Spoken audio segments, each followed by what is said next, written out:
കേരളത്തിന് ഏറെ പ്രതീക്ഷ നൽകുന്ന ഒരു പ്രധാന വാർത്തയിലേക്ക് കടക്കാം. തിരുവനന്തപുരം വിഴിഞ്ഞം അന്താരാഷ്ട്ര തുറമുഖം ഓഗസ്റ്റ് 18 മുതൽ പൂർണ്ണമായ കയറ്റുമതി ഇറക്കുമതി പ്രവർത്തനങ്ങളിലേക്ക് കടക്കുകയാണ്. ഇതുവരെ പ്രധാനമായും ട്രാൻസ്ഷിപ്മെന്റ് ഹബ്ബായി പ്രവർത്തിച്ചിരുന്ന വിഴിഞ്ഞം തുറമുഖം ഇനി ഇന്ത്യയിലേക്കും ഇന്ത്യയിൽ നിന്നുമുള്ള നേരിട്ടുള്ള എക്സിം കാർഗോ നീക്കത്തിനുള്ള അന്താരാഷ്ട്ര ഗേറ്റ്വേയായി മാറും.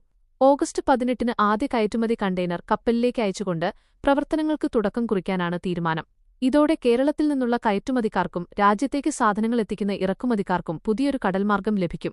ചരക്ക് ഗതാഗത ചെലവ് കുറയ്ക്കാനും വിതരണ ശൃംഖല കൂടുതൽ കാര്യക്ഷമമാക്കാനും പുതിയ നിക്ഷേപങ്ങളും തൊഴിലവസരങ്ങളും കൊണ്ടുവരാനും ഈ നീക്കം സഹായിക്കുമെന്നാണ് പ്രതീക്ഷ.